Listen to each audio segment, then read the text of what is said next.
이 신탁된 부동산에 대한 임대차 할 때 어떤 점을 주의해야 되는지, 왜 신중할 필요가 있는지, 이런 이야기를 좀 나눠보겠습니다.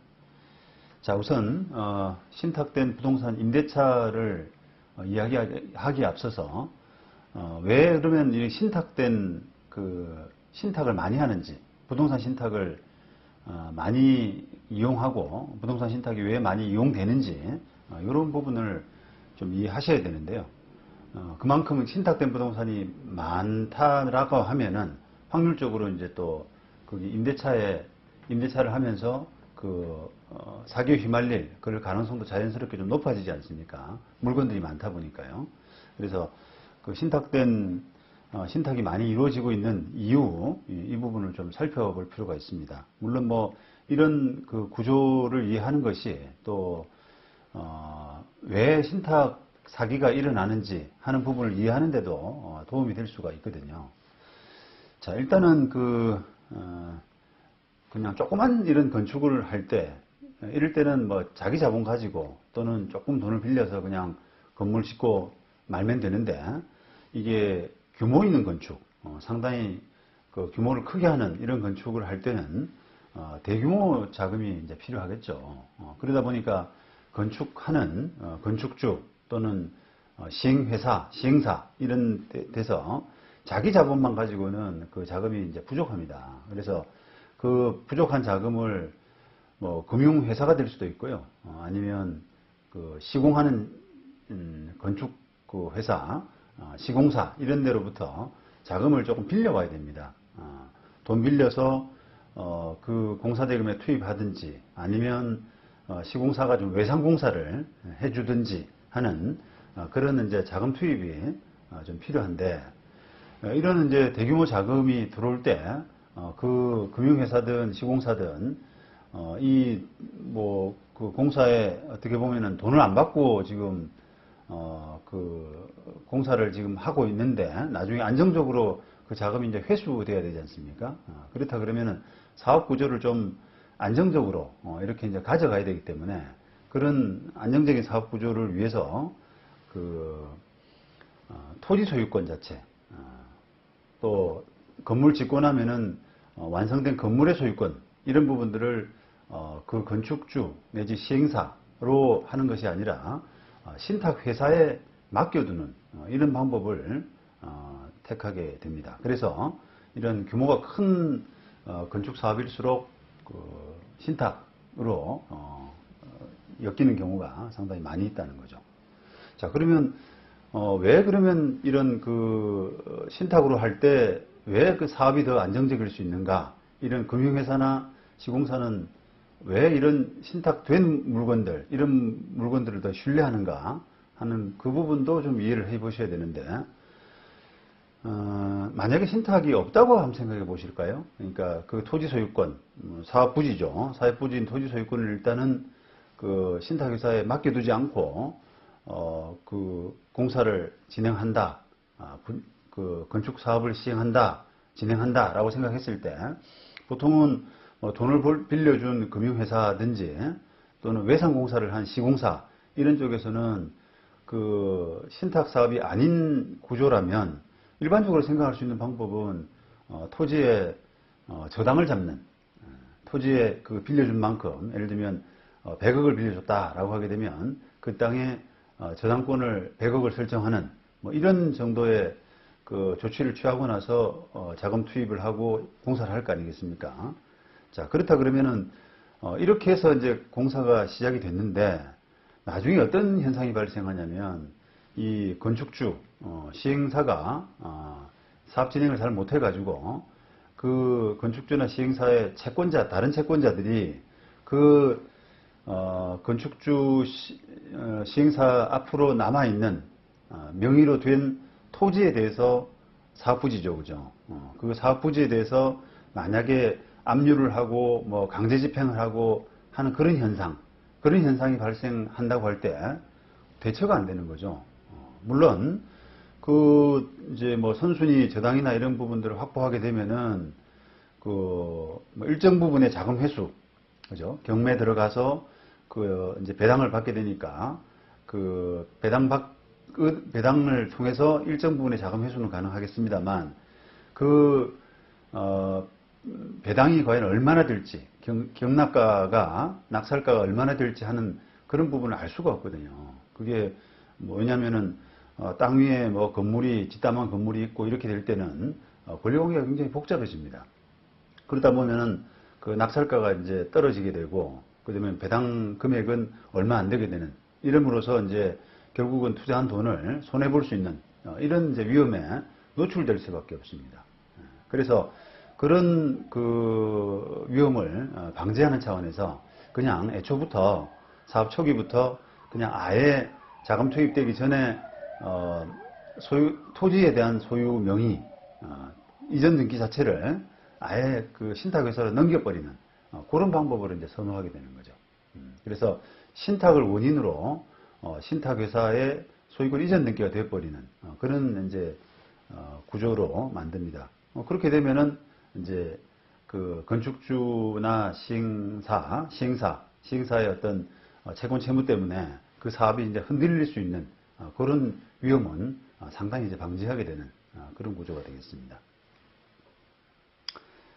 자, 그렇게 해서 이제 이런 지금 말씀드린 것처럼 신탁회사로 토지가 사업부지인 토지가 뭐 등기가 되고 또 더불어서 건물 다 짓고 나서 완성된 건물도 신탁회사로 등기가 되는 이런 이제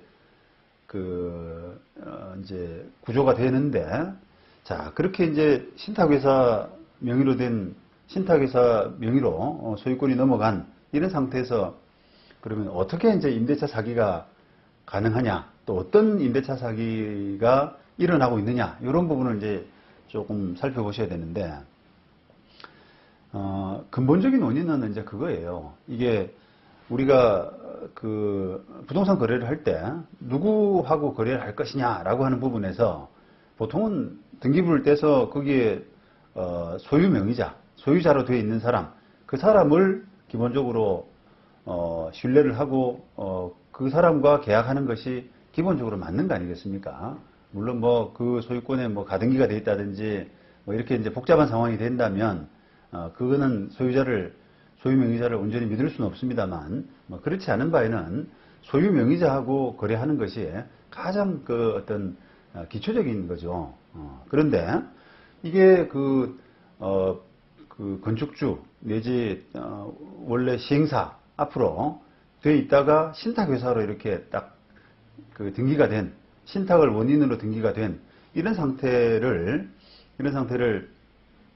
그 사람들이 생각을 할 때 요거는 비록 그 이전 등기 자체는 지금 신탁회사로 되어 있지만 그 실제 소유권자는 시행사다 이렇게 생각하는 그 시행사는 신탁 관계에서는 신탁자거든요. 신탁자, 그다음에 신탁회사를 수탁자 이런 표현을 쓰는데 시행사가 실제 소유권자다. 그러니까 신탁자가 실제 소유권자다. 이렇게 좀 생각하는 경향이 있습니다. 왜냐하면 그 사업이 나중에 정리가 되고 하게 되면은 어차피 신탁회사는 임시로 보관하는 역할 정도에 불과하고 나중에 다 신탁회사가 그 좌지우지하고 또 신탁회사 앞으로 등기가 넘어오고 돌아오고 하는 그런 구조를 가질 가능성이 있기 때문에 그런 부분을 본다 그러면은 그냥 소유 명의 자체보다는 실제 소유권자가 누구냐 이런 부분을 더 이렇게 그 염두에 두는 그런 경향이 있단 말이죠.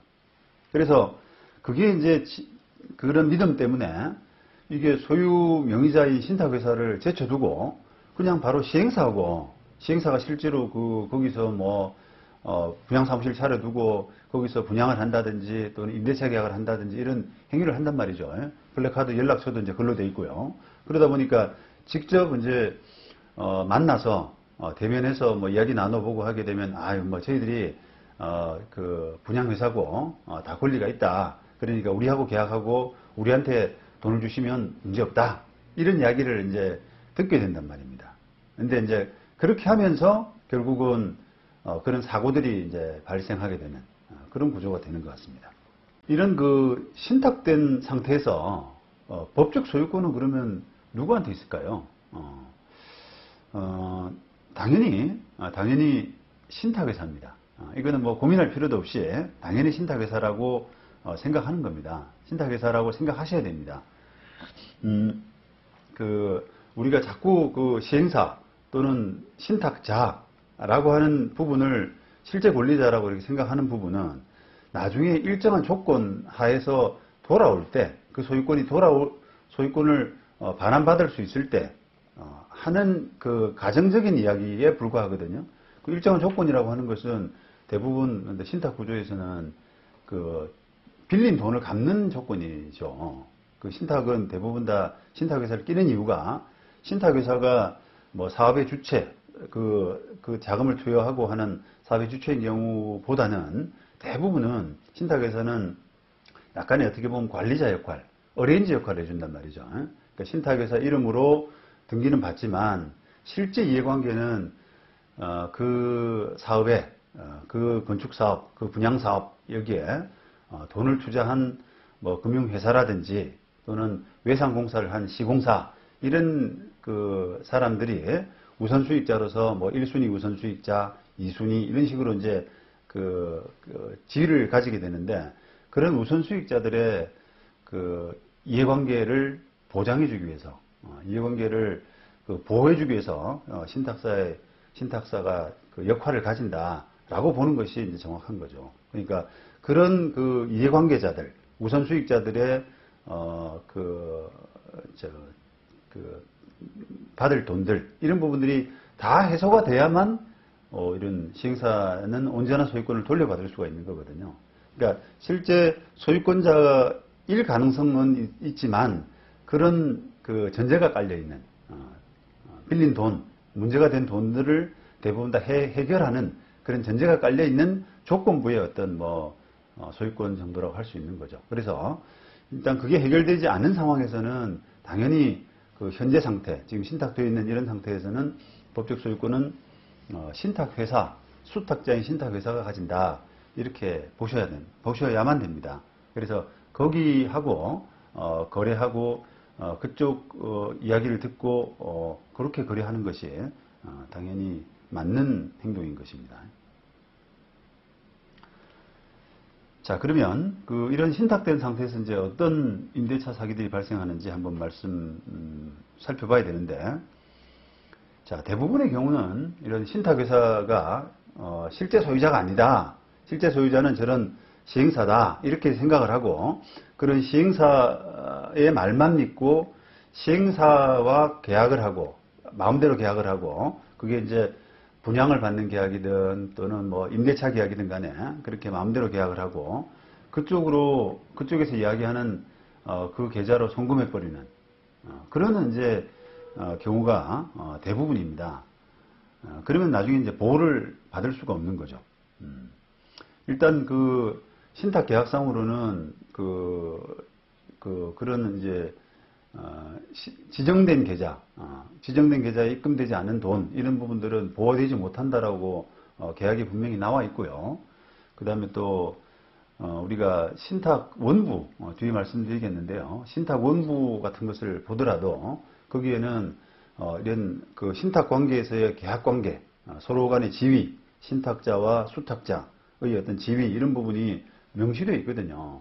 그래서 그런 대체로 이제 시행사하고 거래하고 시행사 앞으로 돈을 준 부분 이런 부분들은 보호받지 못하도록 다 여러 가지 계약이라든지 신탁 원부 이런 부분에 규정이 분명히 되어 있습니다. 그래서 그런 부분 때문에 그런 임차인들이 그걸 시행사를 믿고 돈을 지급했다고 하더라도 보호받을 수가 없는 그런 구조가 되어 있습니다.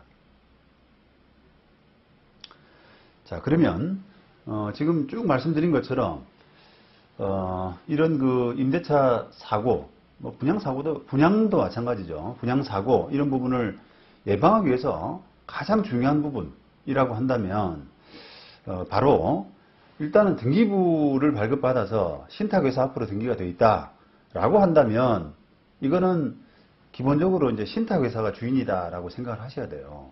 아직까지 뭐 그 실제 소유자, 시행사가 실제 소유자일 가능성이 있다고 하더라도 아직은 뭐 문제된 돈, 빌린 돈 이런 부분들이 해결되지 않는 바에는 여전히 신탁회사가 법적 소유권을 가진다. 그래서 그렇게 되어 있는 상태라 그러면은 일단은 신탁원부를 추가로 발급받아야 된다. 라고 이제 생각을 해야 됩니다. 신탁원부가 이제 등기부만 떼보면은 그 인터넷으로 등기부를 뗄 때는 신탁원부까지는 자세히 나와 있지 않고요. 다만 그 신탁원부가 이렇게 번호라든지 이런 부분들이 대략적으로 기재되어 있는 그런 부분만 등기부에 나타나게 됩니다.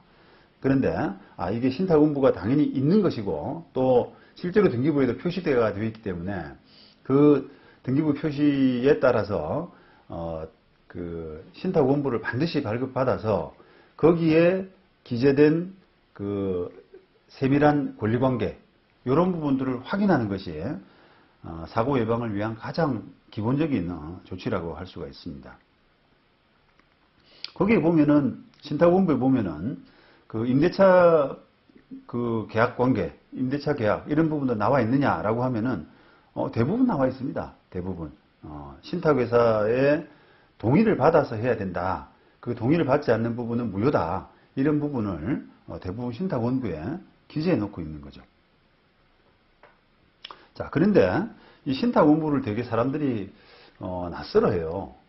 그게 신탁원부가 뭐냐?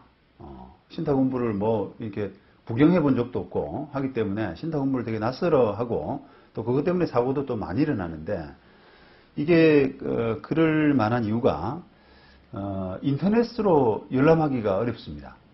그게 제도상 지금 안 돼 있어요. 그 인터넷으로는 등기부, 해당 호실의 등기부만 발급되고 그 등기부에는 신탁원부가 있다라고 하는 정도만 나타나고요. 그 신탁원부를 직접 발급받아 보려 그러면은 인터넷이 아니라 해당 등기소에 직접 가셔야 됩니다. 해당 등기소는 아니고요.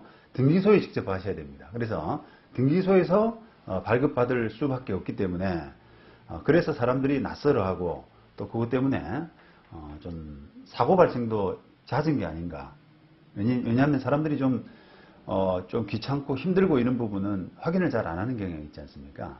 그래서 뭐 별일 없겠지 이러면서 그냥 이제 자기 생각대로 그렇게 처리해버리는 경향이 있는 거죠. 자, 이런 그 신탁 부동산의 뭐랄까요, 대표적인 사기 사례라고 한다면 단연 그 부산 영조주택 사건을 저는 꼽고 싶습니다. 이거는 그 임대차 사기는 아닌데요, 일반 분양 사기입니다. 부산에 그 영조주택이라고 하는 건설사가 있는데요, 그 영조주택이 영어 도시마을이라고 하는 것을 이제 분양을 했습니다. 그래서 그거를 부산 강서구 명지동이란 곳에 영어 도시 그 퀸덤 아파트를 영어 도시 마을로 해가지고 이제 분양을 했죠. 그러니까 분양이 좀 잘 됐을 거 아닙니까? 그런데 그 부동산도 역시 마찬가지로 뭐 사업 규모가 굉장히 큰 사업이었기 때문에 당연히 이제 신탁사를 끼고 하고 신탁사 명의로 토지가 이미 등기되고 신탁사 앞으로 넘어갔고요. 그 다음에 건물 완성된 상태에서도 신탁사 앞으로 그렇게 건물이 등기된 이런 상태였던 겁니다. 자, 그런데도 불구하고 무려 수백 명이라고 하는 사람들, 수백 명씩이나 이게 그 분양회사를 믿고, 그 분양회사가 이제 대한리치라고 하는 분양회사인데요. 이 분양회사를 믿고 신탁원부도 제대로 안 보고 그냥 이 분양회사하고 직접 계약하면서 분양회사가 지정한 계좌, 거기로 그냥 돈을 넣어버렸던 겁니다.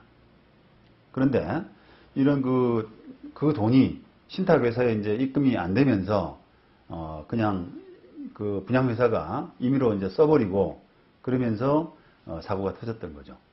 그래서 재판은 결국 그 신탁회사가 이 분양받은 입주민들이 실제로 이제 들어와서 거기에 거주하고 등기는 못 받은 채 거주하고 이렇게 그 점유하고 있는 그런 상태를 해결하기 위해 가지고 신탁회사가 입주민 상대로 그 수분양자들 상대로 명도소송, 인도소송을 제기했습니다. 그래서 재판 결과는 결국 대법원까지 가는 공방 끝에 입주민들이 최종적으로 패소하는 그런 결과가 됐습니다. 이게 워낙 그 피해자가 많고 했기 때문에 이게 굉장히 유명세를 많이 탔던 사건입니다. 자, 그러면 우리가 부동산 중개업자를 끼고 거래를 하게 되는 이런 경우에는 조금 뭐 신탁에 대한 그 부분이 좀 달라지지 않을까 이렇게 생각할 수도 있는데 현실은 조금 기대에 못 미치는 것 같아요. 이게 중개업자들도 이런 부분을 신탁에 대한 그 법리, 지식 이런 부분을 잘 모르기도 하고요. 또 알면서도 실제 이제 분양 업무를 그 시행사 분양회사가 담당을 하기 때문에 뭐 별일 없겠지. 여기 설마 뭐 부도 날까라고 하는 그런 약간 좀 안일한 마음으로 그냥 그 신탁회사 동의라든지 또 신탁 원부 확인 이런 부분 없이 그냥 그 분양계약이든 임대차 계약이든 그렇게 진행해버리는 그런 경우가 왕왕 있습니다. 자, 그렇다 그러면 뭐 그렇게 해서 만약에 아까처럼 그 부산 영조주택 사건처럼 만약에 분양받은 사람이 또는 임대차 계약한 사람이 손해를 봤다라고 하게 되면은 그 해당 중개업자 상대로 손해배상 소송 이런 부분들이 당연히 가능할 수가 있겠죠. 실제로 이 중개업자 상대로 한 이런 그 신탁 그 피해 소송이 상당히 많이 있습니다. 자, 그 다음에 또 다른 이제 사기 사례, 뭐 제가 직접 한번 소송을 했던 그런 사기 사례인데요. 이거는 그 신탁 회사가 이제 그런 뭐 동의서 이런 부분들을 그 분양 회사에 이제 주면서 이러한 조건 하에서 임대차 계약의 권한을 분양 회사가 가진다 이렇게 줬는데 다만 그 지급 계좌는 여기로 해야 된다라고 하는 그런 내용들이 그 입금해야 될 계좌가 그 물론 이제 신탁회사 계좌죠. 신탁회사 계좌가 그 동의서에 이제 기재가 되어 있었던 그런 케이스인데 원래는 그랬습니다. 그런데 이걸 그 분양회사가 그거를 동의서에 그 지급 계좌를 변조를 해버렸어요. 그러니까 숫자들을 바꾸고 거기에 이제 계좌 주인도 신탁회사가 아니라 그 분양회사 계좌 그 회사에 이제 그 신탁회사가 이제 금융회사인데, 그 금융회사에 그 다른 계좌가 있었거든요. 분양회사의 계좌가. 그 회사 계좌로 번호하고 예금주를 바꾸는 그런 변조수법을 썼던 겁니다. 그래서 그걸 믿고 이제 그 임대차 계약을 하고 그 계좌로 이제 보증금을 넣었던 이런 케이스인데, 이 사건에서도 역시 그 임차인은 이제 그 보호받을 수가 없는 그런 결과가 될 수밖에 없습니다. 이 사건에서도 참 임차인이 그 억울할 수밖에 없죠. 이거는 나름대로 이제 동의서를 보고 그 동의서에 기재된 내용을 믿고 이제 계약하고 그대로 이제 송금을 했는데 그게 이제 변조된 그런 부분 때문에 이게 피해를 입어야 된다라고 하게 되면은 그 임차인으로서는 상당히 억울할 수밖에 없는데, 이거는 어쨌든 이 신탁회사가 동의한 조건들을 충족하지 못한 그 동의 조건은 결국 지정된 계좌로 입금하는 전제 하에서만 유효한 거거든요. 그러니까 이제 그런 부분이 충족되지 못하기 때문에 임차인 보호는 어려울 수밖에 없습니다. 그래서 이걸 이제 예방할 수 있는 방법이 있을까? 저도 이제 고민을 많이 했었는데, 왜냐면 그 분양회사가 이제 내민 동의서에는 분명히 계좌가 그 분양회사 계좌로 돼 있다, 분양회사의 계좌로 돼 있단 말이에요. 그래서 그걸 믿고 이제 입금하는 이런 부분이 뭐 이렇게 너무 그 임차인이 뭐 부주의했다 라고 하기도 어렵지 않습니까? 그래서 이런 부분을 예방할 수 있는, 만약에 이제 그런 사태가 일어나게 되면은 결국은 손해를 보는 쪽은 임차인일 수밖에 없기 때문에 임차인이 이런 부분을 예방할 수 있는 방법이 있을까라는 부분을 그때 소송을 하면서도 좀 많이 생각을 했었는데, 일단은 이렇게 생각해야 될 것 같아요. 이런 신탁이 되어 있는 구조에서 분양회사로 바로 입금하라라고 하는 그런 경우가 매우 드물다. 보통은 신탁 구조를 유지하기 위해서는 신탁회사 명의로 된 지정계좌, 거기로 돈이 들어와야 돼요. 그래서 그 돈이 뭐 이제 우선 수익자의 어떤 채권 채무 이런 부분을 해결하는데 쓰여지도록 하는 그런 구조로 짜여져 있기 때문에 동의서상에 만약에 분양회사로 바로 넣어라 라고 하는 그런 동의서라면 일단은 의심을 해야 됩니다. 구조에 안 맞는 거죠. 그러니까 그런 만약에 분양회사 명의로 돼 있다라고 하면 그거는 좀 이례적인, 매우 이례적인 이런 상황이기 때문에 신탁회사에 직접 문의해 보실 수밖에 없어요. 이 계좌로 넣는 게 맞느냐, 동의서에는 이렇게 기재되어 있는데 그게 사실이냐라고 해서 신탁회사에 직접 확인해 보실 수밖에 없습니다. 그러니까 어떻게 보면은 이게 좀 임차인한테 좀 너무 부담을 좀 주는 거죠. 그런 구조를 이해를 하고 의심을 했어야 된다, 해야 된다라고 하는 그런 차원에서 임차인에게 좀 부담일 수밖에 없는데 어쩔 수 없습니다. 이게 결국 사고가 나게 되면 그런 구조에서 피해자는 임차인이 될 수밖에 없습니다. 그래서 임차인으로서는 조금 의심된다 싶으면 그 부분은 뭐 일단 이 사업 부동산에 관한 어떤 권리자가 신탁회사이기 때문에 신탁회사에 직접 문의해 보시는 것이 가장 기본이고요. 그 다음에 그거 부분도 만약에 좀 어렵다, 부족하다라고 하게 되면 전문가의 자문 이런 부분들도 반드시 거칠 필요가 있습니다.